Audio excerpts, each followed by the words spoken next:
देखो, प्रिज्म जो क्लास 8 के आईआईटी फाउंडेशन पियर्सन बुक के सिलेबस में है। प्रिज्म वो सॉलिड फिगर है जिसमें टॉप का और बेस का जो पॉली टॉप में भी और बेस का जो पॉलीगन रहेगा वो कॉन्ग्रुएंट होगा। टॉप और बॉटम फेसेज सेम होगा, और लैटरल फेसेज सेम हो या ना उससे फ़र्क नहीं पड़ता है ना। जैसे मान लेते हैं कि अगर अब बोलोगे कि क्यूबॉइड भी है जो एक सॉलिड है, मान लो क्यूब बनाते हैं या फिर एक क्यूबॉइड बनाते हैं। ये क्यूब हो गया, मान लो एक क्यूबॉइड बनाते हैं। इसके भी टॉप और बॉटम फेसेज क्या है? सेम है। टॉप और बॉटम फेसेज सेम है। या फिर सिलेंडर बनाते हैं तो इसके टॉप और बॉटम फेसेज क्या है? सेम है ना। तो क्या ये प्रिज्म है? तो ये भी तो एक सॉलिड फिगर है। तो हाँ, ये क्यूबॉइड, क्यूब, सिलेंडर, ये सब भी एक प्रिज्म है। इसमें टॉप और बॉटम फेसेज कैसे हैं? एक पॉलीगन है, लेकिन इसमें टॉप और बॉटम फेसेज कैसे हैं? एक सर्कल है ना। तो ये सब भी क्या कहलाते हैं? एक प्रिज्म कहलाते हैं। तो याद करो, ये प्रिज्म है तो इसमें हम क्या क्या पढ़े थे? इसका फेसेज पढ़े थे, कितना फेसेज होता है, कितना एजेज होता है, कितना वर्टिसेज होते हैं। सिमिलरली सब में यही पढ़े थे। फिर इसके बाद पढ़े थे इसका लैटरल सरफेस एरिया, वॉल्यूम और टोटल सरफेस एरिया। तो सेम अदर जो प्रिज्म होते हैं, अदर प्रिज्म कैसे बदलेगा? जैसे इस प्रिज्म का बेस देखेंगे तो क्या है? रेक्टेंगल है। इस बेस इसका देखेंगे तो क्या है? स्क्वायर है। लेकिन इसमें सारा स्क्वायर ही है और इसमें भी सारा रेक्टेंगल ही है।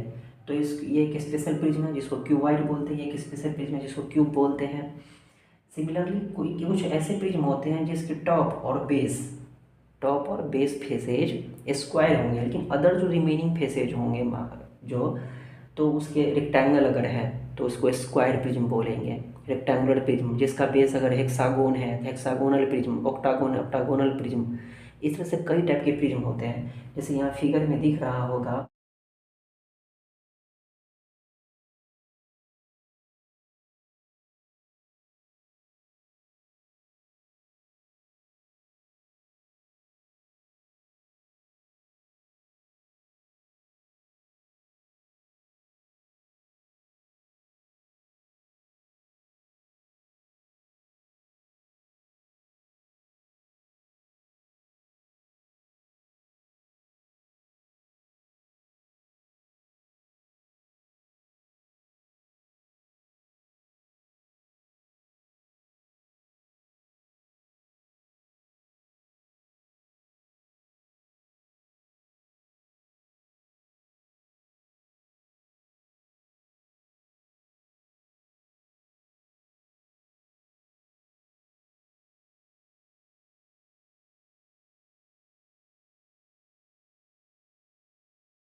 कि डिफरेंट टाइप्स के प्रिज्म, उसके हमको फेसेज के बारे में पढ़ना है। फिर वर्टिसेस देखना कैसे कितने होते हैं, और उसके एजेज कितने होते हैं। जैसे जो पर है वो पहले उसका एक बार देखते हैं हम कि ये जो क्यूबॉइड है इसके फेसेज कितने पर हैं। फेसेज ऊपर नीचे और चारों लैटरल फेसेज आता है, लैटरल वर्ड आता है, या फिर इसी को कर्व्ड बोलते हैं।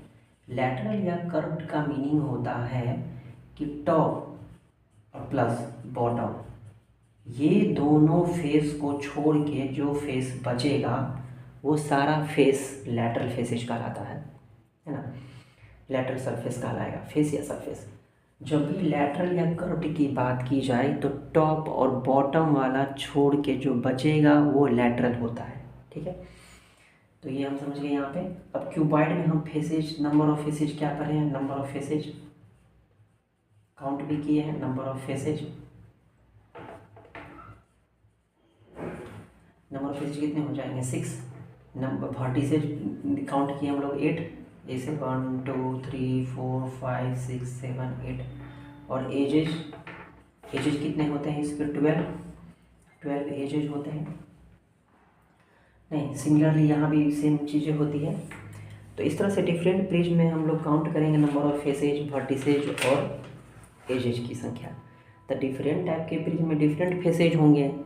जिसका मान लो कि जिस प्रिज्म का मान लो कि बेस उसका स्क्वायर है तो उसकी टॉप फेसेज भी स्क्वायर अगर होना पड़ेगा, टॉप फेसेज स्क्वायर रहेगा। और अदर जो लैटरल फेसेज जो बचा उसका, देखो अगर ये स्क्वायर है तो यहाँ से एक लाइन लेंगे, यहाँ से एक लाइन ऊपर करेंगे, यहाँ से एक लाइन ऊपर करेंगे, यहाँ से एक लाइन ऊपर करेंगे, यहाँ भी एक स्क्वायर बनेगा। नहीं तो टॉप और बॉटम दोनों फेसेज कैसा हो जाएगा स्क्वायर। और बगल वाला स्क्वायर नहीं रखना, बगल वाला रेक्टेंगल रखेंगे तो उसे क्या बोलेंगे स्क्वायर प्रिज्म। तो उसमें हम फेसेज काउंट करेंगे, वर्टिसेज काउंट करेंगे और एजेज काउंट करेंगे। तीनों किसी भी प्रिज्म का, लेकिन प्रिज्म का वैसे प्रिज्म की हम बात बोल रहे हैं जिस प्रिज्म का बेस पॉलीगन है। जैसे ये भी प्रिज्म है लेकिन इसका बेस पॉलीगन नहीं है, सर्कल है। किसी भी प्रिज्म का जिसका बेस पॉलीगन है उसके फेसेज, वर्टिसेज और एजेज में एक रिलेशन होता है जिसे यूलर्स रिलेशनशिप कहते हैं। वो रिलेशनशिप फेसेज, वर्टिसेज और एजेज के बीच रिलेशन बताती है। किसके बीच रिलेशन बोले थे, फेसेज, वर्टिसेज और एजेज के बीच रिलेशन बताती है। नहीं, क्या रिलेशन बताती है कि किसी भी प्रिज्म के वर्टिसेज और फेसेज दोनों, नंबर ऑफ वर्टिसेज और नंबर ऑफ फेसेज दोनों को सम करेंगे तो उसकी एजेज, नंबर ऑफ एजेज और +2 के बराबर होगा। ये रिलेशनशिप होती है वर्टिसेज, फेसेज और एजेज में। इसको यूलर्स फार्मूला कहते हैं। देखो, इससे हम ये भी कर सकते हैं कि मान लो कोई प्रिज्म है, उसमें वर्टिसेज दिया हुआ है, फेसेज दिया हुआ है, तुमसे पूछा जाएगा कि बताओ उसके एजेज कितने होंगे। वैसे अगर प्रिज्म हम अपने माइंड में सोच रहे हैं, कोई भी प्रिज्म हो, तो उससे भी हम उस फिगर से भी काउंट करके हम बता देंगे कितने होते हैं। नहीं, यहाँ से बता देंगे। देखिए इक्वेशन निकल के आ रहा है, अगर भी दिया एफ दिया तो ई निकल जाएगा, अगर मान लो ई दिया एफ दिया तो भी निकल के आ जाएगा। तो किसी भी प्रिज्म में वर्टिसेज और फेसेज और एजेज के बीच ये रिलेशनशिप होता है। जैसे यहाँ पे हम क्यूबॉइड में हम देखे हैं फेसेज कितने होते हैं 6 होते हैं, वर्टिसेज कितने होते हैं 8 होते हैं और एजेज कितने होते हैं 12। तो यहाँ देखो वी और एफ को सम करेंगे तो 14 और E+2 12+2 14 दोनों भी इक्वल आए ना। तो किसी भी प्रिज्म को ये क्या करती है, फॉलो करती है। ठीक है, अब मान लो डिफरेंट टाइप से प्रिज्म है, जैसे स्क्वायर प्रिज्म है, ऑक्टागोनल प्रिज्म है, हेक्सागोनल प्रिज्म है। उसमें अगर हमसे पूछ दिया जाए कि बताओ ऑक्टागोनल प्रिज्म है, उसमें वर्टिसेज की संख्या कितनी होगी, नंबर ऑफ साइड्स कितने होंगे, एजेज कितने होंगे, तो हम कैसे काउंट करेंगे। उसमें भी हम देख सकते हैं कि जैसे मान लो कोई हेक्सागोनल प्रिज्म है तो उसका बेस हेक्सागोन है। अगर मान लो हमसे पूछ दिया जाए कि बताओ इसमें हेक्सागोनल प्रिज्म है, उसके नंबर ऑफ एजेज बताओ या फिर नंबर ऑफ फेसेज बताएं, लैटरल फेसेज पूछेगा। लैटरल फेसेज इसीलिए क्योंकि हम तो जानते हैं कि टॉप में भी हेक्सागोन रहेगा और बॉटम में भी हेक्सागोन ही रहेगा। नहीं तो 2 फेसेज तो ऐसे रहेंगे। तो पूछेगा कि लैटरल फेसेज की संख्या कितनी होगी, तो देखो जिसका हम जानते हैं उसका पहले देखते हैं। जैसे क्यूबॉइड का बेस देखो रेक्टेंगल है, तो नंबर ऑफ एजेस देखो इसमें कितने हैं 12। तो कोई भी प्रिज्म हो, अगर उसमें टोटल नंबर ऑफ एजेस पूछा जाएगा टोटल नंबर ऑफ एजेस। तो हम क्या करेंगे, नंबर ऑफ साइड्स जो भी होंगे बेस के, number of sides of base जो भी होगा उसको उसका 3 टाइम्स कर देंगे। जैसे यहाँ पे number of edge, number of side of base, base का साइड कितना है 4 को 3 से मल्टीप्लाई करो तो 12, द नंबर ऑफ एजेस के 12 होते हैं कि नहीं। उस तरह यहाँ पे कोई हेक्सागोनल प्रिज्म है, अगर उसका नंबर ऑफ एजेस पूछा जा रहा है तो number of side of base, base का नंबर ऑफ साइड्स कितने हैं 6 को 3 से मल्टीप्लाई करेंगे 18। तो हेक्सागोनल प्रिज्म है, अगर हेक्सागोनल प्रिज्म है तो उसमें कितने नंबर ऑफ एजेस हो जाएंगे, 12 एजेस हो जाएंगे। सॉरी, नंबर ऑफ साइड्स कितना है 6 को 3 से मल्टीप्लाई करेंगे 18 एजेस हो जाएंगे।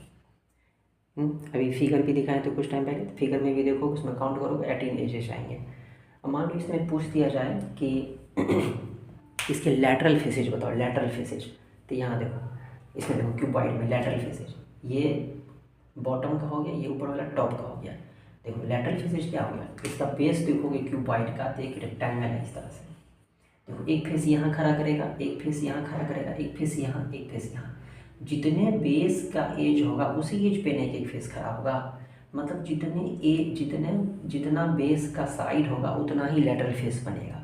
तो यहाँ हेक्सागोनल प्रिज्म का बेस है यहाँ 6 साइड्स है, एक फेस यहाँ खड़ा करेगा, एक फेस यहाँ खड़ा करेगा, एक फेस यहाँ, एक फेस यहाँ, एक फेस यहाँ, एक फेस यहाँ।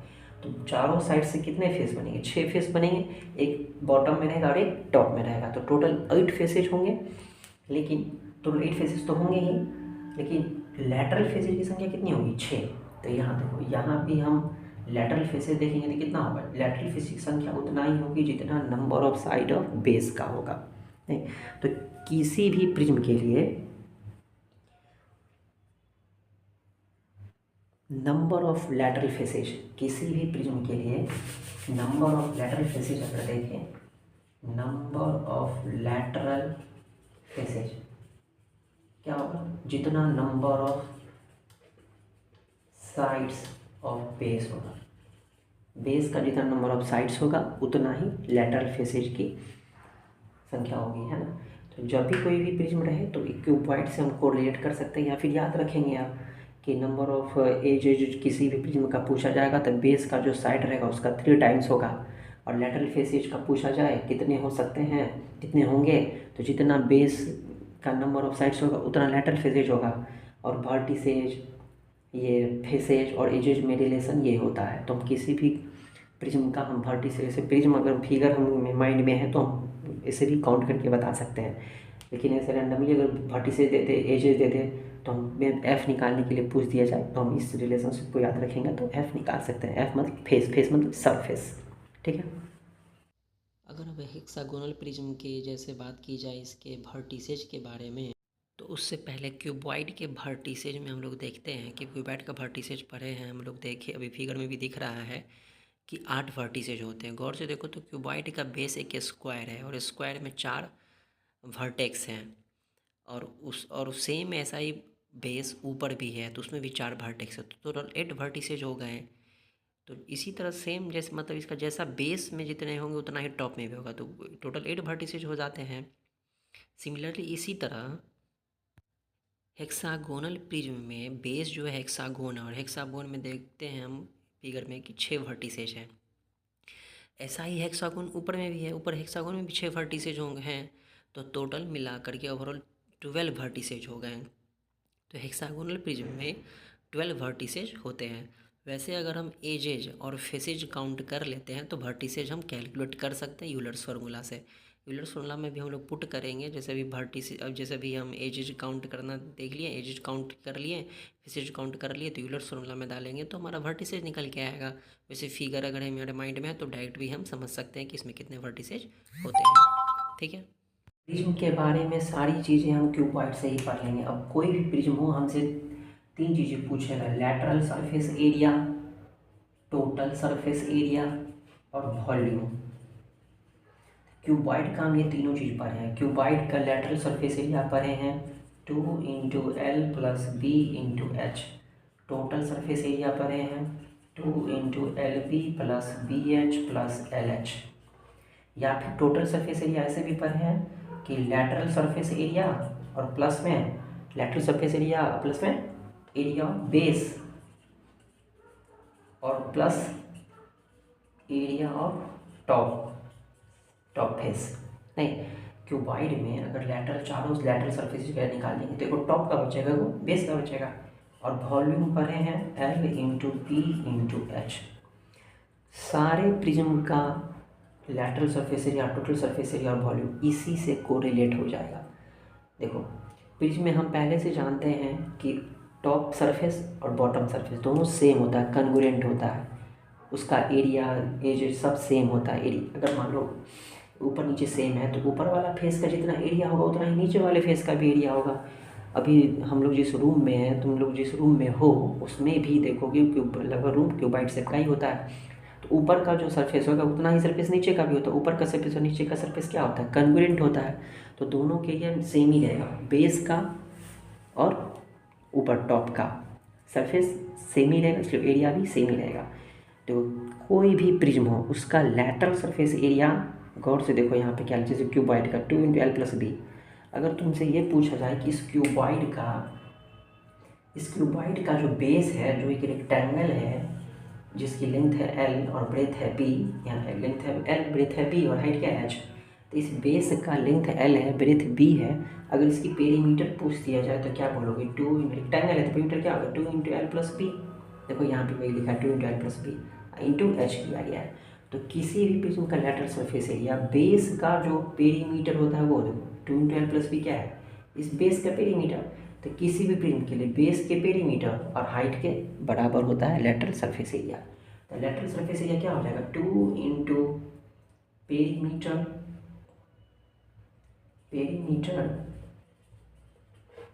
ऑफ बेस, है ना, इंटू हाइट। यहाँ देखो यहाँ भी वही है ना, 2 into L plus B into H. तो ये क्या है, बेस का पेरीमीटर। तो क्या हो जाएगा, perimeter of base into height. इसलिए किसी भी प्रिज्म का अगर हम लैटरल सरफेस एरिया लिखेंगे तो क्या लिखेंगे, perimeter of base into H, perimeter of base, अच्छा 2 नहीं, perimeter of base into height के बराबर होगा। अब बात आती है टोटल सरफेस एरिया की। तो टोटल सरफेस एरिया में लैटरल सरफेस एरिया अगर हम निकाल दिए हैं तो उसमें क्या जोड़ना पड़ेगा, प्लस में बेस का एरिया और ऊपर टॉप का एरिया। तो टॉप और बॉटम तो सेम ही है, तो जो बेस का एरिया होगा उतना ही टॉप का भी एरिया होगा। तो बेस के एरिया टोटल सरफेस एरिया में लैटरल सरफेस एरिया लिख देंगे और प्लस में क्या जोड़ देंगे, बेस का एरिया प्लस टॉप का एरिया। और बेस और टॉप का एरिया दोनों सेम ही है, तो जो बेस का एरिया होगा उसका 2 टाइम्स कर देंगे तो भी हो जाएगा 2 into area of base, 2 into area of base. ठीक है, एरिया ऑफ बेस 2 के ऊपर मल्टीप्लाई कर दिए, क्योंकि बेस का एरिया मान लो 30 आ रहा है तो ऊपर टॉप का भी एरिया 30 आएगा, तो 2 बार 30, तो 2 इंटू 30। इसलिए टोटल सरफेस एरिया में लैटरल सरफेस एरिया निकाल लेंगे और बेस का एरिया निकाल कर 2 से मल्टीप्लाई कर देंगे, दोनों को जोड़ देंगे, टोटल सरफेस एरिया निकल जाएगा। वॉल्यूम देखो, वॉल्यूम क्यूबॉइड का वॉल्यूम होता है length into breadth into height. गौर से देखोगे यहाँ लिखा हुआ एल इंटू बी। ये एल इंटू बी क्या है, देखो ये रेक्टेंगल का लेंथ है और ये ब्रेथ है। तो अगर इस रेक्टेंगल का एरिया पूछा जाता है क्या लिखेंगे, एल इंटू बी। मतलब ये रेक्टेंगल जो ये बेस है, रेक्टेंगल क्या है, इस क्यूबॉइड का बेस है, तो बेस का एरिया इंटू हाइट। नहीं तो किसी भी प्रिज्म का अगर वॉल्यूम हमको लिखना होगा, किसी भी प्रिज्म का वॉल्यूम, तो क्या लिखेंगे, area of base into height, किसी भी प्रिज्म का। लेकिन उस प्रिज्म की बात कर रहे हैं जिस ये सारे प्रिज्म के लिए, अगर प्रिज्म का पॉलीगन, अगर प्रिज्म का बेस जो है पॉलीगन नहीं है उसके लिए, जैसे सिलेंडर है, सिलेंडर में भी हम देखेंगे तो पॉलीगन, ये टॉप और बेस तो पॉलीगन नहीं है, लेकिन इसका भी अगर मान तुम वॉल्यूम लिखते हो, देखो pi r square h, pi square, देखो ये बेस का एरिया है पाई स्क्वायर और हाइट से मल्टीप्लिकेशन है ना। या फिर इसका कर्व सरफेस एरिया लिखते हो तो क्या लिखते हो, 2 पाई आर एच। देखो 2 पाई आर एच में क्या है, ये 2 पाई आर क्या है, बेस का पेरीमीटर ऑफ बेस, और ये क्या है, हाइट। नहीं, इससे पहले जो हम लोग पढ़े थे number of edges, number of faces और नंबर ऑफ वर्टिसेज में जो रिलेशनशिप पढ़े थे वो उस किसके लिए था, वैसे प्रिज्म के लिए जिसके टॉप और बॉटम, मतलब जिसका बेस क्या हो, एक पॉलीगन हो, और ऊपर टॉप भी क्या हो, पॉलीगन हो, फिर दोनों फेस पॉलीगन हो, उसके लिए वो रिलेशनशिप था। और ये जो लेटर सरफेस है, टोटल सरफेस है, वॉल्यूम किसी भी प्रिज्म के लिए है। तो देखो हम क्यूबॉइड पढ़ ही थे, अब ये पता चल गया कि क्यूबॉइड भी एक प्रिज्म है, तो उसी से रिलेशनशिप करके हम सारे प्रिज्म का हम लेटर सरफेस एरिया निकाल सकते हैं, वॉल्यूम निकाल सकते हैं, टोटल सरफेस एरिया निकाल सकते हैं, और एजेज बता सकते हैं कितना होगा। वैसे हम फिगर में जो देखे हो उसका स्क्रीनशॉट ले लोगे और वो इमेज सब देख लोगे, हेक्टागोनल प्रिज्म, हेक्सागोनल प्रिज्म, सबका ये सबका इमेज माइंड में होना चाहिए, और उसके फेसेज एजेज कितने होते हैं वो पता होना चाहिए। जैसे क्यूब का कोई भी कुछ भी पूछता है तो तुरंत बता देती है, तुम्हारी इमेज तुम्हारे दिमाग में है। तो अब हम एक्सपेंड करेंगे ना, एक क्यूब तो हमें मेरे माइंड में इमेज है ही, इसके अलावा hexagonal prism, square prism, rectangular prism. Square prism, cube को स्क्वायर प्रिज्म नहीं बोलते हैं, क्यूब को स्क्वायर प्रिज्म नहीं बोलते हैं, इसका बेस और जो टॉप सरफेस है वो तो स्क्वायर है, लेकिन अदर रिमेनिंग सरफेसेज जो है वो भी स्क्वायर ही है। स्क्वायर प्रिज्म उसको बोलेंगे जिसके क्या हो, दो फेसेज स्क्वायर हो और बाकी अदर फेसेज जो है वो रेक्टेंगल हो, उसे स्क्वायर प्रिज्म बोलेंगे, है ना। ठीक है, तो स्क्वायर प्रिज्म और क्यूब में अंतर है, दोनों अलग अलग चीज़ है। क्यूब भी एक प्रिज्म है, स्क्वायर प्रिज्म भी एक प्रिज्म है, लेकिन क्यूब में 6 सरफेसेज जो होते हैं वो आइडेंटिकल होते हैं, नहीं वो आइडेंटिकल प्रिज्म है तो वो क्यूब कहलाते हैं।